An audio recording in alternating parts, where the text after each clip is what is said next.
Información precisa, completa, veraz, objetiva e independiente. Directo a tu pantalla. Radio Caracas Radio presenta Voz de América. Para organizaciones de derechos fundamentales, la renovación del mandato de la Misión Internacional Independiente de Determinación de Hechos sobre Venezuela de la Organización de Naciones Unidas, que vence en septiembre, es necesaria. Un grupo de jóvenes acudió a la sede de la ONU en Caracas para solicitar prorrogar el mandato, como expone Gabriel Cabrera, director del Centro de Activismo y Desarrollo Democrático, quien insiste en la necesidad de que la comunidad internacional no desvíe la atención sobre las violaciones a los derechos fundamentales en territorio venezolano. Es primordial que en 2023 esa misión siga en Venezuela, sea renovada, porque cuando estamos dando un proceso de la apertura del caso en la Corte Penal Internacional sin misión de verificación de hechos, se corta totalmente todo el proceso de denuncia para que esto siga ante la comunidad internacional. Hoy le pedimos a los Estados miembros y relatores del Consejo de Derechos Humanos que la misión en el próximo periodo, que será entre el 8 y el 13 de septiembre, sea renovada para Venezuela un tercer año más, porque es indispensable. Kelvin Zambrano, abogado y miembro de la Coalición por los Derechos Humanos y la Democracia, explica que todo aquello documentado por la Misión de Determinación de Hechos tiene carácter vinculante para la Corte Penal Internacional. Y esto puede ayudar a seguir alimentando el expediente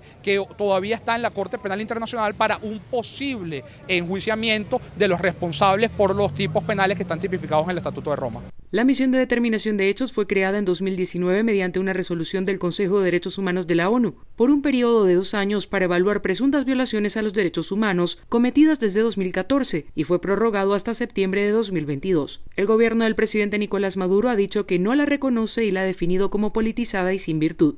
Carolina Alcalde, Voz de América, Caracas. 12 días después de la desafiante visita de la presidenta de la Cámara de Representantes de Estados Unidos, una nueva comitiva de legisladores llegó el domingo a Taiwán. Reunidos con líderes de la isla autónoma, el senador Ed Markey abogó por mantener la paz y la estabilidad ante un momento de incertidumbre.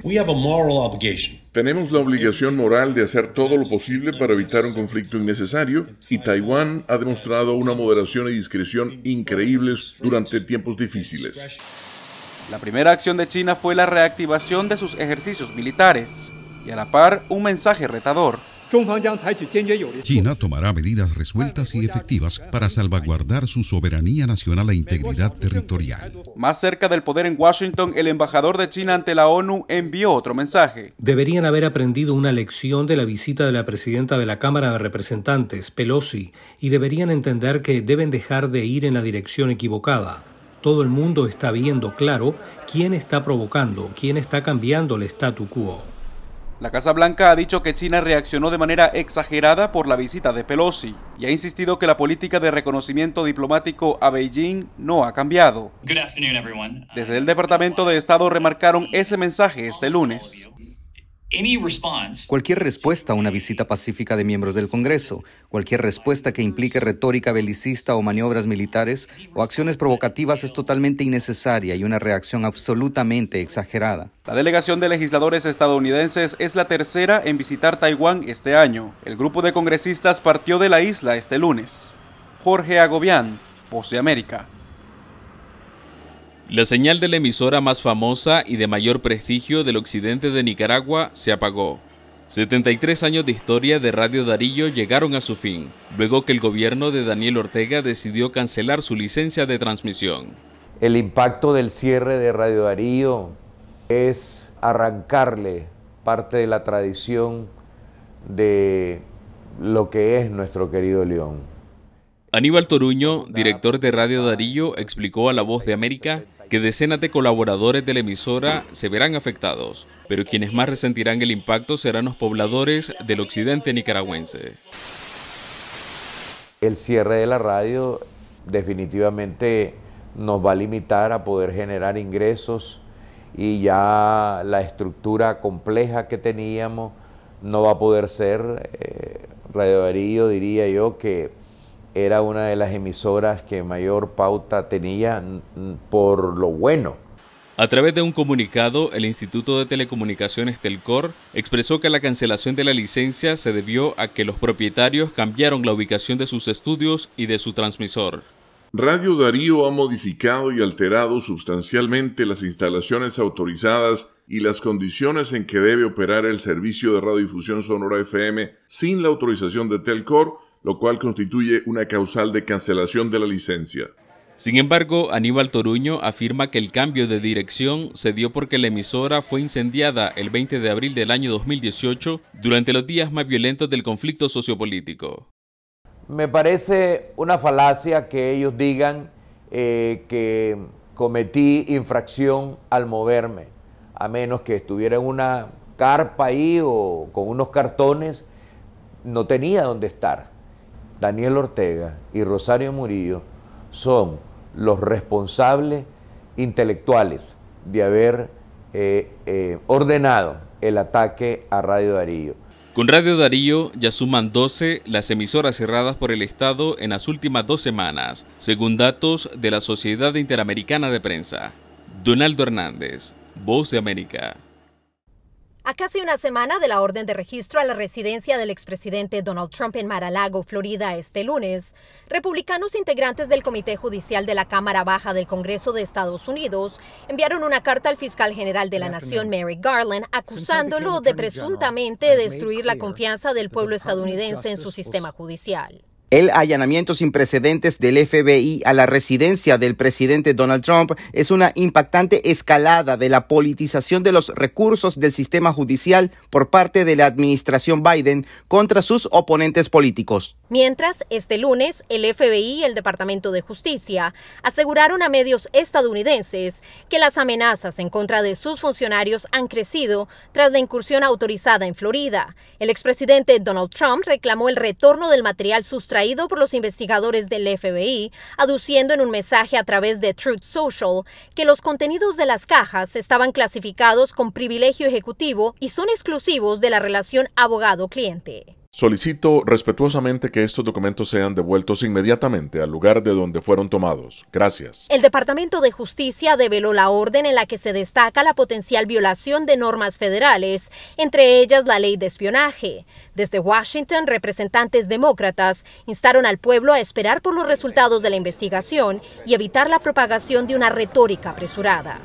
Este es un momento para que la gente espere a que los hechos salgan a la luz, porque cuando hablamos de información clasificada, estamos hablando de información que, si cae en las manos equivocadas, podría conducir a la muerte de nuestras tropas, nuestros oficiales de inteligencia. En las cercanías de la propiedad allanada por el FBI en Palm Beach, seguidores de Donald Trump se movilizaron para manifestar rechazo a la operación policial y expresar apoyo ante su decisión de postularse como aspirante a la reelección presidencial en 2024. Celia Mendoza, Voz de América, Palm Beach, Florida.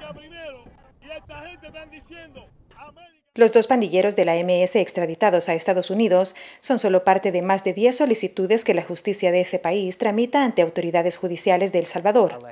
El subsecretario de Asuntos del Hemisferio Occidental del Departamento de Estado de los Estados Unidos, Brian Nichols, aseguró que la autorización de extradición de los pandilleros es un paso en el combate del crimen transnacional. Sin embargo, algunos sectores del país critican al gobierno salvadoreño, asegurando que se ha negado a tramitar las demás solicitudes de los miembros de la llamada Ranfla Nacional. Pareciera que podría haber habido colaboración de altos funcionarios del gobierno del presidente Bukele para que estos líderes no solamente evadan la justicia, evadan las solicitudes de extradición. Sobre estas afirmaciones, La Voz de América envió una solicitud de pronunciamiento al gobierno salvadoreño. Hasta la emisión de este reporte no se han pronunciado, pero sí lo ha hecho con respecto a los esfuerzos gubernamentales sobre el llamado Plan Control Territorial. Continuamos la guerra contra las pandillas y continuamos golpeando fuertemente a las pandillas. Antes de su salida del país, el ex encargado de negocios de la Embajada de Estados Unidos urgió al gobierno salvadoreño a tomar acción. El momento para las extradiciones de la Ranfla y el resto de sus criminales es ahora, ya mismo. El Salvador ha sostenido el régimen de excepción durante más de 4 meses, una de las acciones más fuertes del combate a las pandillas y con la que se ha logrado la captura de casi 50,000 presuntos pandilleros. Claudia Saldaña, Voz de América, El Salvador. Lentamente se normalizan las actividades de la turística Tijuana, después de una ola de violencia que afecta a varias ciudades mexicanas. El gobierno federal envió más tropas a la frontera para restablecer la tranquilidad en el norteño estado de Baja California, tras la quema de varias unidades de transporte público y vehículos privados. Se vieron afectados miles de ciudadanos, muchos de ellos bajados violentamente del transporte público. El fin de semana ocurrió la quema de más de 24 autos en 5 de las 7 ciudades del estado. Hechos similares ocurrieron previamente en Guadalajara, Guanajuato y Ciudad Juárez. La alcaldesa de Tijuana, donde 15 autobuses de transporte público fueron incinerados, atribuyó los crímenes a la delincuencia organizada. Decimos al crimen organizado, a quien está cometiendo estos delitos, que Tijuana se va a permanecer en activo, cuidando a los ciudadanos, y también les pedimos que cobren las facturas a quienes no les pagaron. Aunque solo un conductor resultó lesionado tras los hechos violentos, la ciudad parecía paralizada. Muchos negocios cerraron por precaución. Esto fue terrorismo. Lo que normalmente sería una veraniega noche de fiesta para turistas y locales, se transformó en calles desiertas, con bares y restaurantes cerrados. Afecta más que nada laboralmente, todo uno que trabaja en restaurantes que gana diario. La poca gente que se veía eran trabajadores que no conseguían transporte para ir a casa. Las autoridades capturaron a 12 personas y las trasladaron a la Ciudad de México vía aérea, algunos presuntamente vinculados al cártel Jalisco Nueva Generación. Pero la noche del domingo hubo nuevos ataques en Mexicali, capital de Baja California, con media docena de vehículos quemados. Vicente Calderón, Voz de América, Tijuana, México.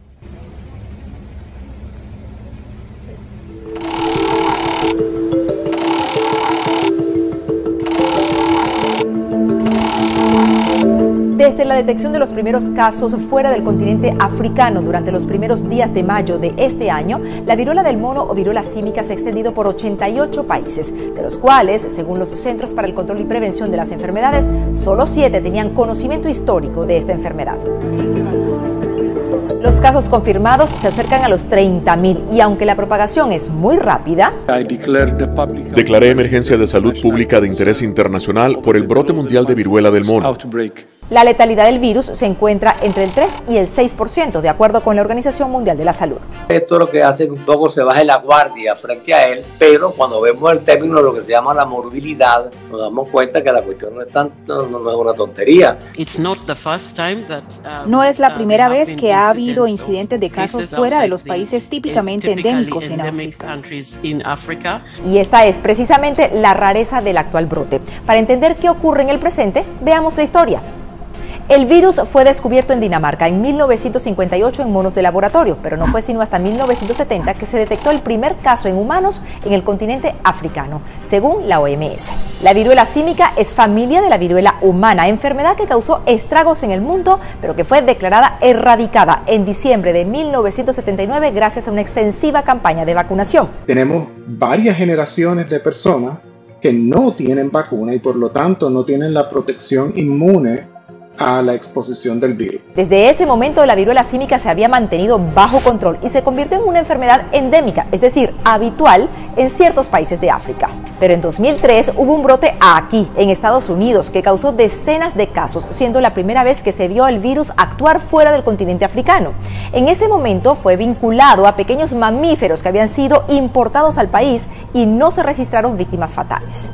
Volvamos ahora al presente. Las primeras alarmas del actual brote se encendieron en el Reino Unido, donde se detectó el primer caso el 7 de mayo en un paciente con historial de viaje a Nigeria. Y desde ese momento la enfermedad no ha parado de propagarse. La rápida propagación de la enfermedad ha preocupado a muchas personas, especialmente a las poblaciones en riesgo. España, Francia, Alemania son las más impactadas de Europa. Y en esta parte del mundo, Estados Unidos encabeza la lista. Sabemos mucho sobre la viruela del mono, pero también hay mucho que no sabemos sobre lo que ocurre con ese brote en particular. Tarde para algunos, a tiempo para otros, Estados Unidos declaró emergencia nacional de salud pública debido a un rápido aumento de casos. El gobierno lo hizo semanas después de que los estados de Nueva York, Illinois y California hicieran lo propio en sus territorios. Florida, a pesar de estar en el tercer lugar, no lo ha hecho todavía. No me sorprendería si vemos un aumento en los casos a medida que el sistema de pruebas se vuelva más robusto. Pero, ¿qué implica un estado de emergencia? En palabras sencillas, mayor rapidez de acción y distribución de pruebas diagnósticas, vacunas y tratamientos. Y algo esencial, una sólida campaña de información. Cuando no hay información clara de salud pública, va a penetrar más en la comunidad. Por lo pronto no me asusta, pero bueno, hay que estar atento porque tampoco nos asustaba el COVID. ¿Qué sabemos con seguridad de la viruela símica hasta el momento? Para nuestra tranquilidad, mucho. Primero, existe una vacuna, gracias a la genética DNA del virus muy diferente al SARS-CoV-2 causante de la COVID-19, que es RNA. El virus de RNA, por ejemplo, como el COVID, cambia y muta frecuentemente, ¿no? Por eso vemos tantas variantes. El de DNA, como es el caso de este virus, es mucho más estable y no cambia frecuentemente. Información básica y sencilla, que es altamente contagiosa, de baja letalidad, con síntomas primarios parecidos a una gripe, con fiebre, dolor de cabeza, dolores musculares y de espalda, escalofríos y agotamiento. Y hay dos señales inequívocas: inflamación de los ganglios linfáticos y un sarpullido o ampollas que suelen aparecer en el área genital o cerca, aunque también pueden aparecer en manos, pies, pecho, rostro y boca. Tuve lesiones internas y eran súper dolorosas. Algo más que sabemos son las formas de contagio: contacto físico cercano y prolongado con la persona infectada, siempre y cuando tenga síntomas. Un asintomático no es vehículo de transmisión. Desde el principio que la persona tiene síntomas de fiebre, es una cosa característica de que está transmitiendo y puede transmitir el virus. Detalle importante: aunque más del 90% de los casos se han registrado en hombres homosexuales y bisexuales, por el momento se trata de un brote que se concentra en hombres que tienen relaciones sexuales con hombres, especialmente aquellos con múltiples parejas sexuales. Expertos aseguran que no hace falta tener interacción sexual para que se produzca el contagio. Lo que provoca la transmisión es que durante la actividad sexual hay mucho contacto de piel. Y eso es todo lo que se necesita para que haya transmisión. Y pensar que es una enfermedad exclusiva de un cierto grupo de la comunidad parece no ayudar mucho. Desafortunadamente, los problemas de salud que afectan a la comunidad LGBTQ+, históricamente no han sido tomados en serio en Estados Unidos. Pero yo sí creo que tenemos que levantar el volumen en relación con esto, porque a pesar de que la mortalidad es pequeña, si se te extiende mucho tendrás un problema de salud pública bastante grande. Por lo que salta una crítica. Sectores consideran que las existencias actuales de la vacuna no son suficientes o no se están distribuyendo adecuadamente. Tan pronto como vimos que este brote era diferente y se transmitía mucho más rápido, nos apresuramos a pedir decenas de miles de dosis más. Estamos viendo muchos paralelos de lo que sucedió con el VIH-Sida, como una respuesta lenta del gobierno porque está afectando principalmente a las personas diferentes. Estos estigmas influyen lamentablemente en cómo se toman decisiones, establecen prioridades para responder. Expertos señalan que en materia de salud pública nada está escrito en piedra, por lo que la principal recomendación es la cautela y el cuidado general y particular, algo que solo es posible con las herramientas básicas de prevención y el conocimiento. Natalie Salas Guaitero, Voz de América. Desde el aire se evidencia la magnitud de la onda explosiva que afectó a viviendas localizadas hasta 70 metros a la redonda en el barrio Cristo del Consuelo de la ciudad de Guayaquil. Ya en el lugar, el nivel de destrucción fue mucho más evidente. La Policía Nacional maneja dos hipótesis tras este nuevo hecho violento, protagonizado por organizaciones criminales. El blanco aparente era un alias Cucaracha, que lo estamos ya individualizando y personalizando. Alias Cucaracha aparentemente tenía en zozobra el lugar, y el otro es uno relacionado con un decomiso de drogas que sucedió el 12 de agosto. Tras el atentado, el presidente Guillermo Lasso expresó las condolencias a los familiares de las víctimas y decretó nuevamente el estado de excepción durante 30 días para Guayaquil y otras zonas aledañas. Para eso se ha constituido una fuerza de tarea entre las Fuerzas Armadas y la Policía Nacional para restablecer el orden en el sector, con efectos investigativos adicionalmente. Para el asambleísta y presidente de la Comisión de Fiscalización, Fernando Villavicencio, el hecho constituye una expresión más de la guerra que libran carteles del narcotráfico, aliadas con estructuras políticas en contra del Estado ecuatoriano. Las organizaciones criminales han tomado parte de la justicia, han tomado parte del Estado, incluso están vinculados a la policía y a las Fuerzas Armadas. Según cifras del gobierno, en lo que va de este 2022 se han producido 72 atentados con artefactos explosivos en Guayaquil y sus zonas aledañas. Estos representan la mitad de los ocurridos en todo el país. Néstor Aguilera, Voz de América, Quito. A un año de que los talibanes tomaron Afganistán, las mujeres y las niñas han visto cómo sus derechos se han degradado drásticamente pese a los esfuerzos de Estados Unidos para presionar al grupo islamista. Seguimos presionando a los talibanes en cada oportunidad por su incapacidad para cumplir con sus compromisos de defender los derechos humanos de todos los afganos. Desde que los talibanes asumieron el poder en agosto del 2021, han impedido que la mayoría de las niñas vayan a la escuela, obligándolas a asistir a clases clandestinas y han ordenado a las mujeres que se cubran la cara. Además, se les prohíbe lograr licencia de conducción. Las discriminaciones continúan pese a la presión de Occidente para que el talibán reinstaure los derechos a las mujeres en Afganistán. Básicamente ha sido, ya sabes, una influencia que francamente no ha funcionado. Y es un momento esencial para que lo reconozcamos. De acuerdo al estudio revelado este lunes por el Fondo de las Naciones Unidas para la Infancia, UNICEF, privar a las niñas de la educación secundaria generó en el último año pérdidas de al menos $500 millones estadounidenses para la economía afgana, el 2.5% de su Producto Interno Bruto, PIB, anual. Afganistán sigue siendo una de las crisis infantiles más complejas y multidimensionales del mundo. Pese a los esfuerzos de países árabes, incluido Arabia Saudita, por ahora la demanda de 19 millones de niñas y mujeres de Afganistán sigue siendo ignorada por el talibán. Queremos vivir como seres vivos, como humanos. Diva Lizette Cash, Voz de América, Washington.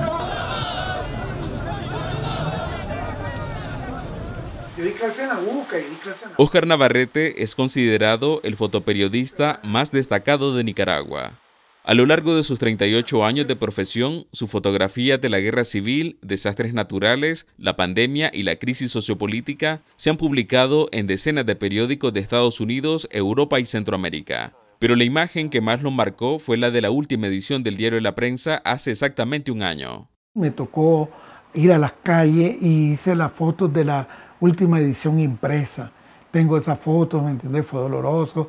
A la última edición de La Prensa le siguió su confiscación el 13 de agosto. Las autoridades acusaron a directivos del diario de supuesto lavado de dinero. No solo se iba a la calle un buen número de colegas periodistas, sino que también todo lo que conlleva el personal, ¿me entiendes? Gente de impresores, gente de la rotativa, gente de mercadeo, gente de las otras áreas de administración. Hans Ramírez y Karen Díaz, los redactores más jóvenes que tenía el periódico en 2021, relatan el trauma que vivió todo el personal hace un año. Yo recuerdo que entre mis colegas había un sentimiento de asombro, pero también como de decepción, de tristeza. Yo creo que representó para muchos nostalgia, ¿no? Fue un golpe bastante duro para quienes incluso tenían muchos años más que yo de estar en el periódico. En julio pasado, el relator especial para la libertad de expresión le manifestó a La Voz de América que lo que vive la redacción del diario La Prensa no tiene precedentes en el continente. He encontrado un registro de que en un periodo tan corto de tiempo, prácticamente toda una sala de redacción de medio de comunicación, además de otros periodistas, se vean forzados a salir del país en búsqueda de exilio. El gobierno de Daniel Ortega insiste en que en Nicaragua se respeta la libertad de prensa, mientras Óscar, Hans y Karen desde el exilio siguen asumiendo su compromiso con su noble labor de informar. Donaldo Hernández, Voz de América. El cambio climático se convierte cada vez más en un factor influyente en la migración de personas. En el año 2020 se han desplazado aproximadamente 340.000 personas por desastres en Guatemala, colocando el país como el cuarto país más afectado mundialmente. Así lo señala un informe de la Organización Internacional para las Migraciones tras el paso de las tormentas ETA e Iota. Hacen que la gente muchas veces tenga que dejar o prefiera dejar sus comunidades, ¿verdad? Y vemos fenómenos migratorios tanto dentro del país como hacia el extranjero. También tenemos desplazamientos que es más difícil de cuantificar, por ejemplo, que dependen de la sequía, ¿verdad? La gente que deja las comunidades porque los cultivos ya no rinden. Guatemala y Centroamérica en general, por su ubicación geográfica, son altamente vulnerables a la llegada de huracanes. Hay destrucción de cultivos, hay destrucción de las mismas viviendas, se genera una incidencia de plagas o de enfermedades. Las personas tienden a buscar refugio, por así decirlo, en lugares donde las condiciones sean más favorables. Por lo cual se proyecta mayor movilidad humana en los años próximos. En 2050 habrá un aumento de la migración, en particular interna, debido a los impactos del cambio climático. Podría llegar en los cálculos más pesimistas hacia 1 millón de personas que podrían ir hacia, en particular, las ciudades del país. Eugenia Sagastume, Voz de América, Guatemala. Información precisa, completa, veraz, objetiva e independiente. Directo a tu pantalla. Voz de América en RCR 750.